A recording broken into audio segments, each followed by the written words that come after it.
তাকে আইনমন্ত্রী যেন আনিসুল হক সাহেব ক্যান্সার বলছে, ওনার ক্যান্সার হয়েছে, উনি বিদেশে চিকিৎসা করতে যাবেন। পরবর্তীতে তাকে বিদেশে পাঠিয়ে দেওয়া হয়েছে। দেশের প্রধান বিচারপতি এখনও রিফিউজি হিসেবে কানাডায় আছেন এবং এসকে সিনহার সকল মামলা প্রত্যাহার করা উচিত হোক। একজন মাননীয় প্রধান বিচারপতি যেন এসকে সিনহাকে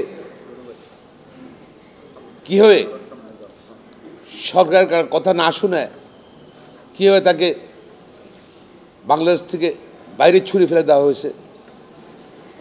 দেশের প্রধান বিচারপতি সাবেক প্রধানমন্ত্রী আত্মীয় বললেন যে প্রধান বিচারপতি রায় পরিবর্তন করতে হবে,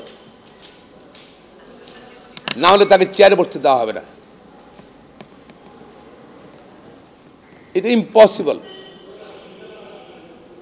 এটা কথা আছে, সারা দেশের মানুষ জানে। ছোটবেলায় আপনারা শুনেছেন, হাকিম লড়ে তো হুকুম লড়ে না। হাকিম মারা গেলেও কিন্তু হুকুম যেটা দেবে, রায় হবে, সেটা থাকবেই।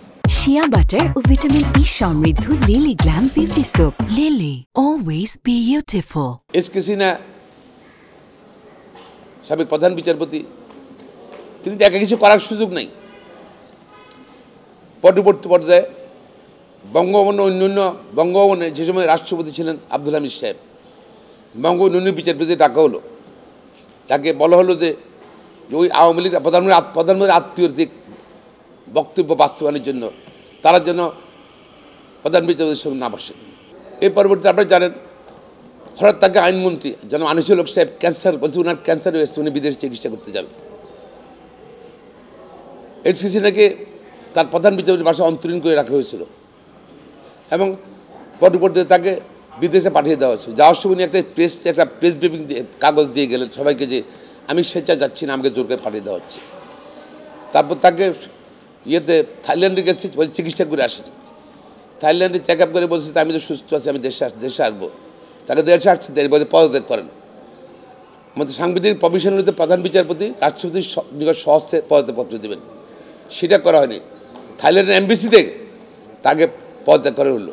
তার বিরুদ্ধে শুধু পদত্যাগ করে ক্ষান্ত নেই, তার বিরুদ্ধে অনেক মিথ্যা হামলা দেওয়া হয়েছিল।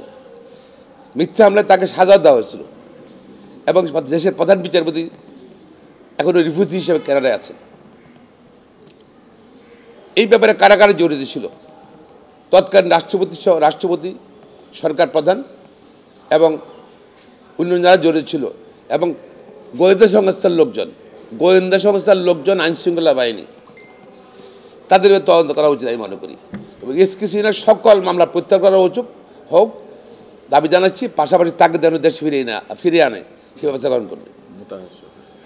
আসুন, মোতাহার সাহেব জেলা জজ তারেক রহমানের বিরুদ্ধে যে মামলাটা করেছিল মানি লন্ডারিং মামলা, সেখানে গ্যাসিন মামুনি ছিল, আসামি ছিল। তারেক রহমান সাহেবকে খালাস দিল নিম্ন আদালত, কারণ সাপ্লিমেন্টারি অর্থাৎ এডিশনাল ক্রেডিট কার্ডে কোনো মামলা পৃথিবীতে কোথাও হয়নি। আমি এখনও ভাবলো, চ্যালেঞ্জ দিয়ে বলবো, পৃথিবীর কোথাও এডিশনাল ক্রেডিট কার্ড হোল্ডারের কোনো মামলা কখনো হয় না।